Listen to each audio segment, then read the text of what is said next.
Martes 22 de febrero de 2022. Tres mensajes del Evangelio de hoy, tomado del Evangelio de San Mateo, capítulo 16, versículos del 13 al 19. En aquel tiempo, al llegar a la región de Cesarea de Filipo, Jesús preguntó a sus discípulos: ¿Quién dice la gente que es el Hijo del Hombre? Ellos contestaron: unos que Juan Bautista, otros que Elías, otros que Jeremías o uno de los profetas. Él les preguntó: ¿y vosotros, quién decís que soy yo? Simón Pedro tomó la palabra y dijo: Tú eres el Mesías, el Hijo de Dios vivo. Jesús le respondió: Dichoso tú, Simón, hijo de Jonás, porque esto no te lo ha revelado nadie de carne y hueso, sino mi Padre que está en el cielo. Ahora yo te digo: tú eres Pedro, y sobre esta piedra edificaré mi iglesia, y las puertas del infierno no la derrotarán. Te daré las llaves del reino de los cielos. Lo que ates en la tierra quedará atado en el cielo, y lo que desates en la tierra quedará desatado en el cielo. Palabra del Señor, gloria a ti, Señor Jesús. El día de hoy celebramos en la liturgia la cátedra de San Pedro. Es decir, de alguna manera celebramos cómo el Señor dio a Pedro y en cabeza de Pedro a la iglesia la capacidad, el poder, la obligación de enseñar. Esto será confirmado más adelante, antes de que el Señor suba a los cielos, cuando dice: id por todo el mundo a anunciar el Evangelio y enséñenles a cumplir todo lo que yo les he mandado. Enseñar es una de las funciones esenciales de la iglesia, y eso lo celebramos en la cátedra de San Pedro. Vamos con tres mensajes. Primero, ¿quién es Jesús para ti? Segundo, Dios Padre se te revela. Tercero, el poder del infierno no derrotará a la iglesia. Vamos con el primer punto. ¿Quién es Jesús para ti? Quiero aclarar que esta pregunta es un tanto engañosa. Y digo que es un tanto engañosa porque pareciera que Jesús pudiese ser personas distintas dependiendo la subjetividad de cada uno. Entonces, Jesús para ti puede ser un revolucionario. Jesús para ti puede ser simplemente un judío marginal. Jesús para ti puede ser el Hijo de Dios. Jesús para ti puede ser, qué sé yo, finalmente el Mesías. Pero resulta que lo importante no es quién es Jesús para ti, sino quién es Jesús en realidad. No es la imagen de Jesús la que se debe ajustar a mi criterio, a mi antojo, a mis ideologías o al tiempo en que vivo, sino mi cabeza, mi mente, mi corazón, mi inteligencia, todo mi ser, el que se debe ajustar a Jesús tal como nos lo revela la Escritura. Y yo creo que en el fondo de la pregunta que Jesús hace a sus discípulos está esto. Primero pregunta a los discípulos: ¿quién dice la gente que es el Hijo del Hombre? Entonces empezaron a contestar, unos que Juan Bautista, otros que Elías, otros que Jeremías, que otro de los profetas. Pero Jesús va más al fondo y dice: ¿y ustedes quién dice que soy yo? ¿Y vosotros quién decís que soy yo?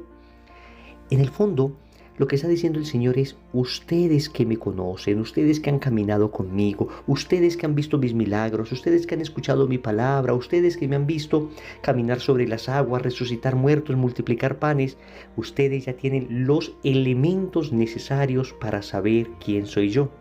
Y aquí es que contesta Pedro: tú eres el Mesías, el Hijo de Dios vivo. Entonces, que quede muy claro, si queremos en realidad saber quién es Jesús, entonces debemos remitirnos a su enseñanza, debemos remitirnos a su obra, debemos remitirnos a lo que la palabra nos enseña, para no hacernos imágenes distorsionadas de Cristo, amañadas a nuestro temperamento, a nuestro carácter, a nuestro capricho, sino entender en realidad quién es Jesús, tal como lo enseñan las Escrituras y tal como la Iglesia nos lo muestra, a través propiamente de las Escrituras y su interpretación. Sin embargo, sí hay un carácter subjetivo en la pregunta, y es que yo puedo entender racionalmente quién es Jesús, y lo puedo entender como Dios encarnado, como el Verbo del Padre, como la segunda persona de la Trinidad. Objetivamente hablando, puedo entender quién es Jesús, y sin embargo, necesito de todas maneras entablar una relación con Él. En ese orden de ideas, la pregunta ¿quién es Jesús para ti? Asume significado, porque aunque yo entienda desde la cabeza quién es Jesús, la pregunta es en mi vida. en mi realidad, en mis necesidades, en mis circunstancias, cuánto significa Jesús para mí. En el momento de tomar decisiones, cuán importante para mí es la enseñanza de Jesús. En el momento en que me encuentre ante la tentación, ¿quién es Jesús para mí en ese momento? Alguien que utilizo como se utiliza un bombero en el momento en que la casa se está incendiando y lo llamo para que venga y apague el incendio y luego se vaya. Es decir, un ser que viene a resolverme dificultades, o de verdad Jesús es el centro de mi vida, lo más importante, lo más valioso. Él es el número uno en mi corazón. ¿Quién es Jesús para ti?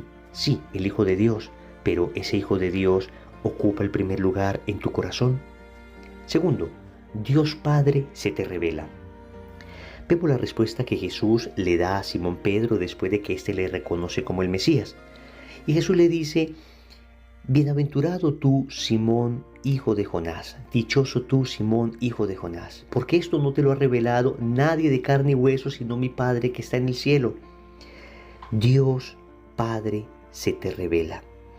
Con esto quiero decirte que, aunque seas muy inteligente, aunque hayas leído mucho, aunque lleves años en la iglesia, años como catequista, años en tu movimiento, aunque llevemos años en grupos de oración o movimientos, es finalmente el Padre el que nos termina revelando a su Hijo. Y es el Hijo el que nos termina revelando al Padre.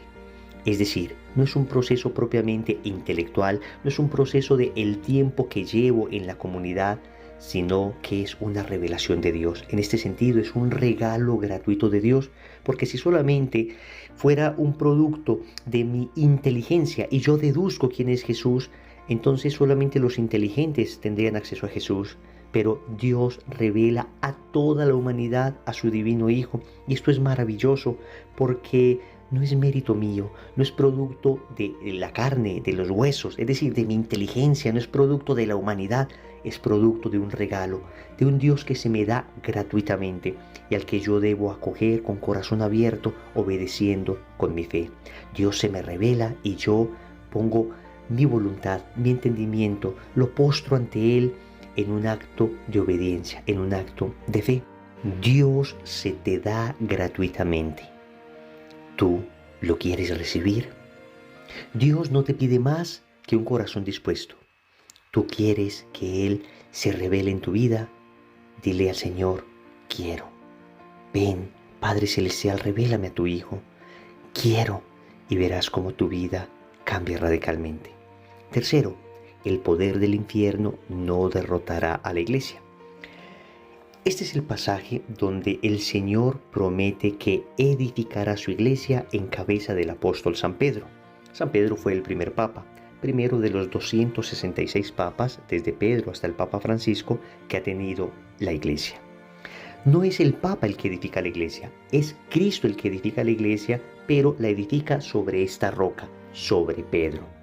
Y nosotros tenemos que entender que el Señor no prometió que la iglesia no sería atacada por el infierno, no sería atacada por las huestes del mal.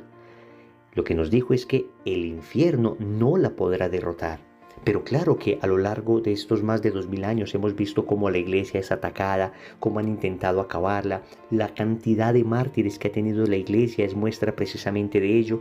Y sin embargo tenemos la certeza de que el Señor no abandonará a su iglesia. En un momento particularmente difícil para la fe, en un momento particularmente difícil para la iglesia, es necesario volver a aferrarnos a esta promesa.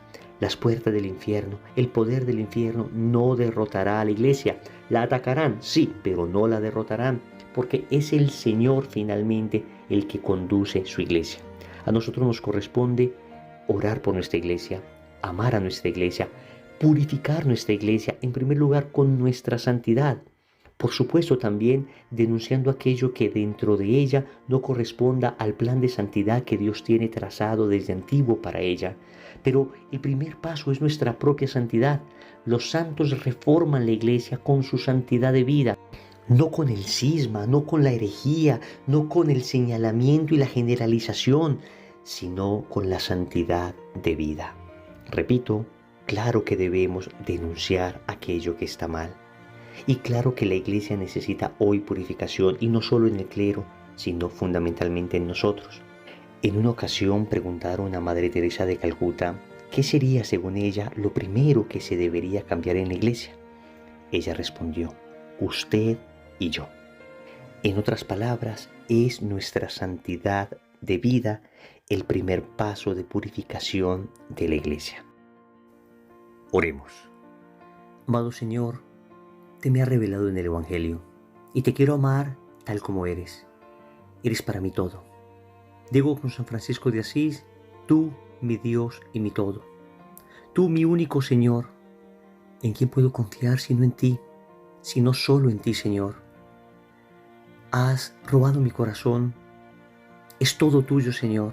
Hoy te lo entrego por completo. ¿Quién eres para mí? Lo eres todo, Señor. Lo eres todo.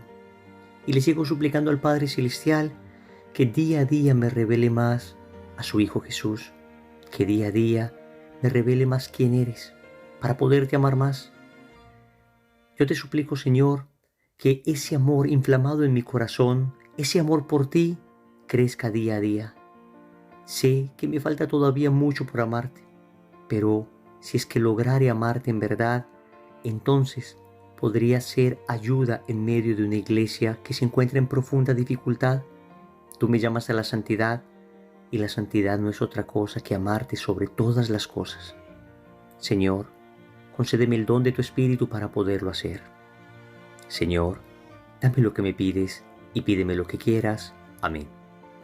Recordemos entonces: primero, ¿quién es Jesús para ti? Segundo, Dios Padre se te revela. Tercero, el poder del infierno no derrotará a la iglesia. Compromiso. Vamos a orar el Santo Rosario de hoy pidiendo por la iglesia. En el nombre del Padre, y del Hijo, y del Espíritu Santo. Amén.